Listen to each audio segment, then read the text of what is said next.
We're gonna start with our 8-pound pork butt. There's not really much to do with these. So we're just gonna split this one out. We're gonna see if there's any connective tissue that might need to be trimmed away.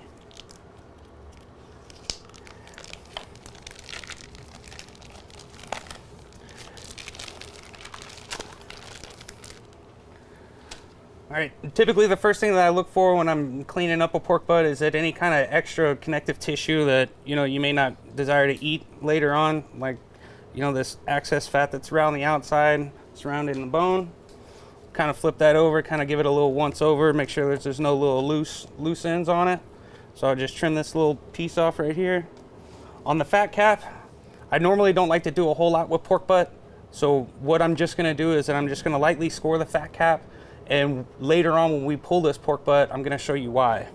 So we're just gonna start at a very shallow cross cut on it. All right, we're gonna turn it. We're just gonna do the exact same thing, go in the opposite direction. All right, that's gonna be about what we're looking for. We're not trying to score too deep into this piece of protein. No loose ends, don't need to truss. We did choose to go with a bone-in pork butt. Most people do. Typically when you braise on the bone, your protein is gonna tend to hold on to a whole lot more moisture.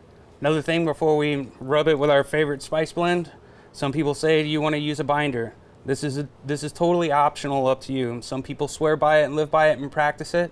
Some people don't. Me particularly, I really think that it'll actually hold the seasoning quite well without putting any type of a binder on it, but to each their own. On to the next step. Rub of choice I picked for today, Sweet Heat, all around good. It's not too spicy, although it does say heat. It's not very spicy, it has more of a sweet overlay. We're gonna use this for our pork butt today. Pro tip, try to keep one hand clean so you can use your spice rub one hand and you can maneuver your protein around with the other. Nice even coat. Avoid caking your rub. This will prevent you from achieving the smoke ring that everyone likes to see.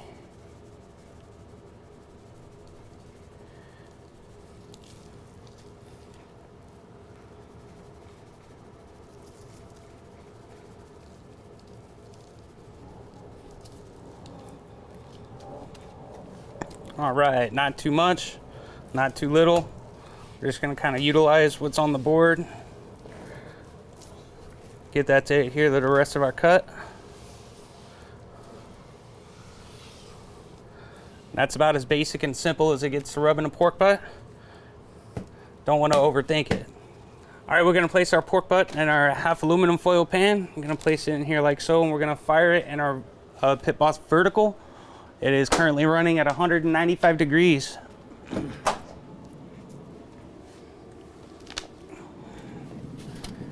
Another thing you might be wondering is my pellet choice. Today we're gonna be using the competition blend. It gives a nice medium smoke flavor, and that's pretty much all we're gonna be looking for in this basic cook.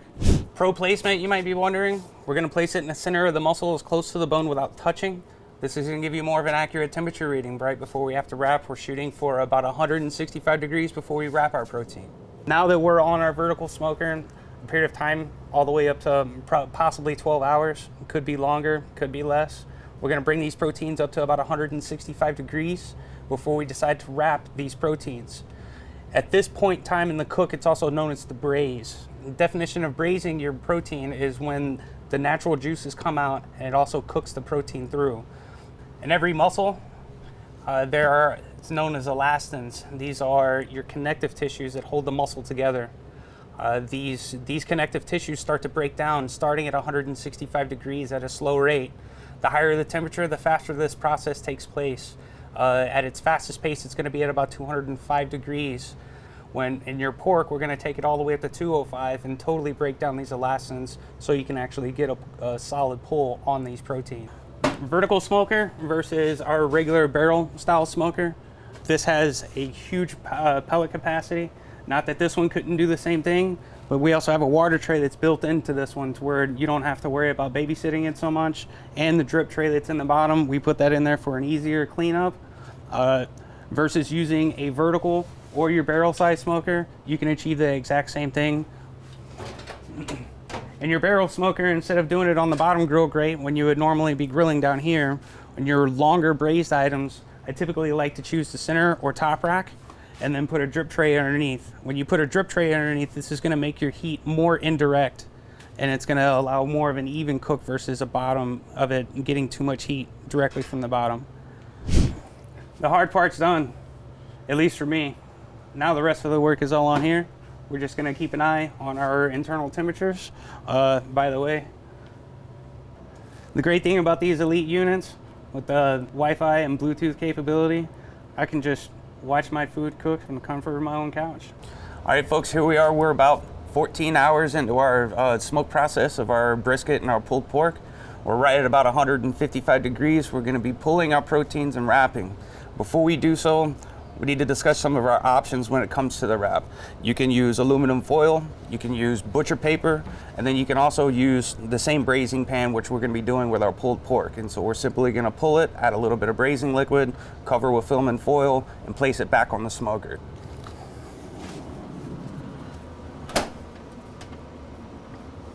Moving right into our pork butt. As you can see, we're at about 14 hours into it. We got a nice smoke layer that's on the top. As you can see, it's nice and caramelized. To help aid in this braising process, I'm gonna add about 8 ounces of apple juice and about 2 ounces of apple cider vinegar. The purpose of adding an acid will help cut your fat, and it won't taste as rich and heavy after the braise process. So again, you can do the same thing with this pork butt and wrap it in butcher paper and place it back on the grill. Seeing how we have all these drippings and love that's in here, I'm gonna leave it in this pan. We're gonna cover it with film and foil. Essentially, what's happening is that the braise process is still gonna take place because you're still utilizing the protein's natural liquids to cook it through.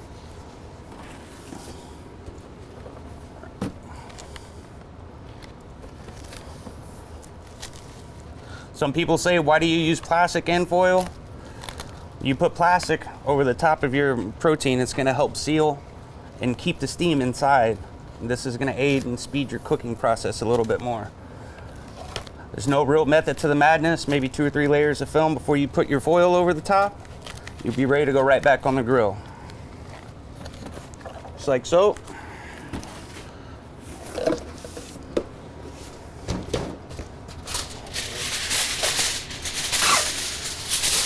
One or 2 pieces of foil will be plenty.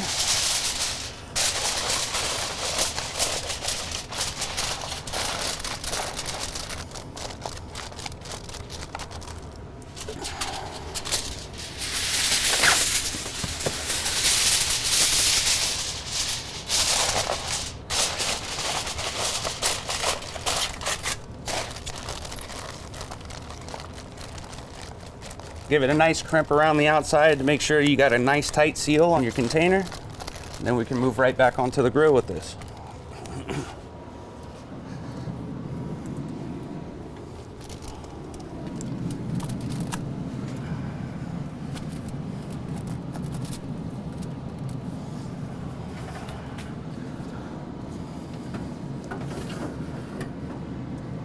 Went ahead and added an extra rack because this is where we're going to be smoking our St. Louis style ribs.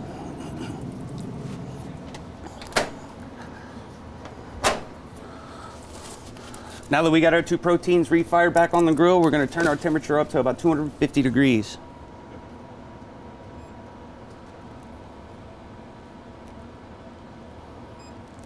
And there we go. All right, folks, now the time has come. Our 2 big braise items are done. We're right at about 18 hours into our cook. Our pork butt is temped right at about 205, and we're at 195 on our brisket.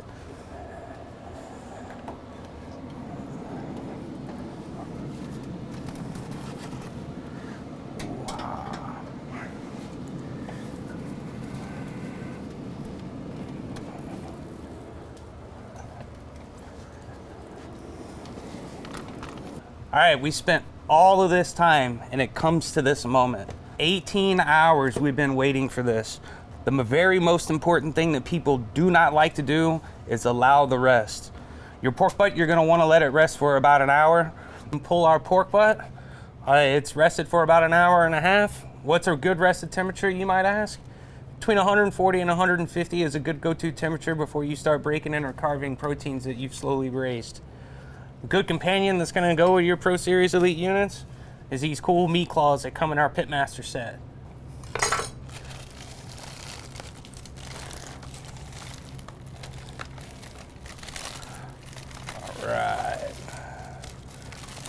go.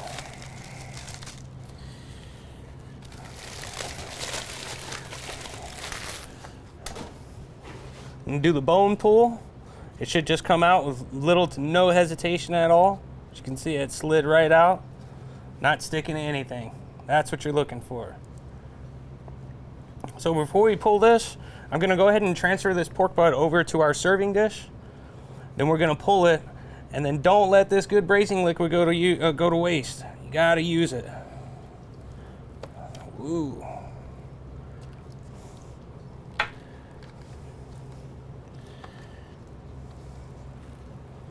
All right.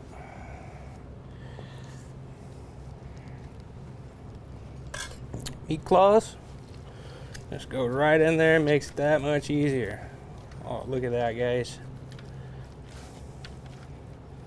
Look at that.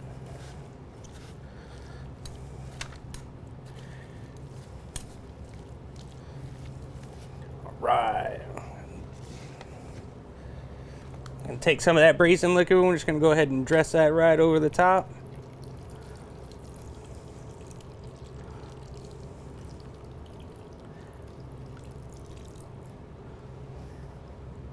Don't forget to like and subscribe. Hope you enjoyed this episode. Leave a comment below. Let us know what you would like to see on future episodes.